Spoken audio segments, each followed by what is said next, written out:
તો આગળ સમાચારમાં વાત કરીએ તો વડોદરાથી સમાચાર પ્રાપ્ત થયા છે તો વડોદરાથી સમાચાર સામે આવી રહ્યા છે તો કહી શકાય વડોદરામાં ચાલે છે આંકડાનો ધંધો। તો મંતવ્ય ન્યૂઝને પુરાવા મળ્યા જેમાં સમાચારની કેનાલ પર મળી આંકડાની ચિઠ્ઠીઓ। સમા કેનાલમાં નંખાઈ છે આંકડાની ચિઠ્ઠીઓ। તો રત્ન કલ્યાણ જેવા આંકડાની ચિઠ્ઠીઓ મળી આવી છે। પોલીસે ચિઠ્ઠીઓ કબજે કરી આંકડાખોરની શોધખોળ હાથ ધરી છે। તો સમાચાર સામે આવ્યા છે મંતવ્ય ન્યૂઝને પુરાવા મળી આવ્યા છે। સમાચારની કેનાલ પર આંકડાઓની ચિઠ્ઠીઓ મળી આવી તો સમગ્ર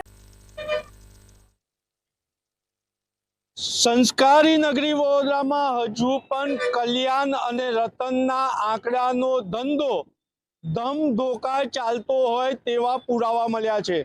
મંતવ્યની ટીમ પહોંચી હતી સમા કેનાલ ખાતે અને સમા કેનાલ ખાતે આપ સ્ક્રીન પર જોઈ રહ્યા છો એ રીતના કલ્યાણ બંધ રતન બંધ ની ચિઠ્ઠીઓ છે અને હું કેમેરામેનને કહીશ કે બતાવે આ કલ્યાણ બંધ નું આંકડો રમવામાં આવ્યો છે અને તારીખ પણ 19/4 બતાવવામાં આવી છે।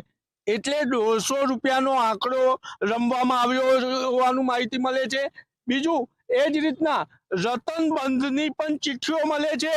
અમને તો ખબર નથી કારણ કે અમે આંકડો રમતા નથી એટલે ટીએ પણ છે મહત્વની બાબત છે અનેક આરબી છે ટીબી છે આ કયા આંકડા રમાય છે ખબર નથી પરંતુ હજારો રૂપિયાના આંકડા રમાય છે ને આંકડાખોર એમની આંકડાની ચિઠ્ઠીનો નાશ કરવા સમા કેનાલનો ઉપયોગ કરી રહી છે।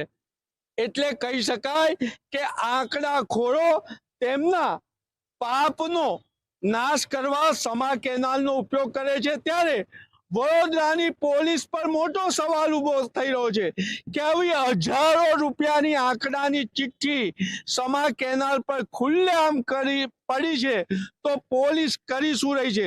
શું સમા પોલીસ આ રતન બંધ અને કલ્યાણ બંધ ની ચિઠ્ઠીઓ મેળવી અને એની જે ફોરેન્સિક ટેસ્ટ કરાવે કે અક્ષર કોના છે અને શું આંકડા રમાડનાર કસૂરવાર સામે પગલા લેશે? એ તો સમય જ કહેશે। નિલેશ બ્રહ્મભટ્ટ, મંતવ્ય ન્યૂઝ, વડોદરા।